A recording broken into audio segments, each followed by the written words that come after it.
Good morning. Reverend King, Secretary Carson, Congresswoman Handel, we gather here on this day of service to honor a great son of Georgia, Dr. Martin Luther King Jr., on the national holiday that honors this great American. Quote, "This is not a black holiday, it is a people's holiday," end quote, said Coretta Scott King after President Carter's vow of support culminated in President Reagan's signing into law in 1983 the Martin Luther King Jr. national holiday.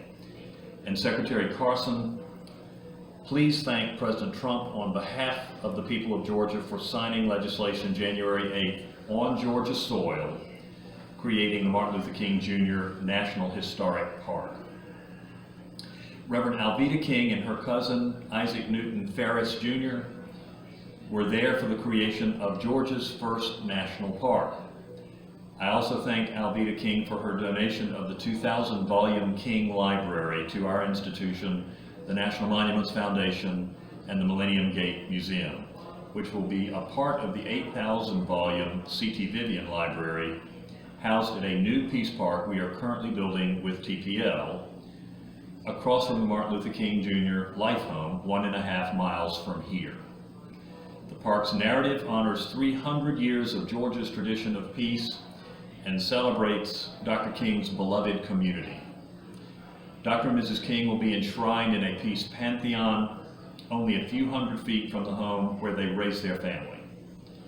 Reverend Bernice King has said her father would never have imagined such a tribute in his hometown. His beloved community is a global vision in which all people can share in the wealth of the earth. Poverty, hunger, and homelessness will not be tolerated. Racism and all forms of discrimination, bigotry, and prejudice will be replaced by an all-inclusive spirit of sisterhood and brotherhood. A love that can transform opposers into friends. Agape love, overflowing, which seeks nothing in return. It is the love of God that may well be the salvation of our civilization.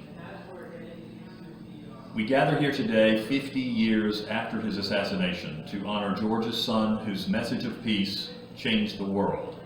Yet, this is a time in American history fraught with discord, mistrust, and disbelief. American tradition of respect, inclusion, collaboration, and compromise is severely strained. I quote again King, a man of the ages. "I have a dream that one day on the red hills of Georgia, the sons of former slaves and the sons of former slave owners will be able to sit together at the table of brotherhood.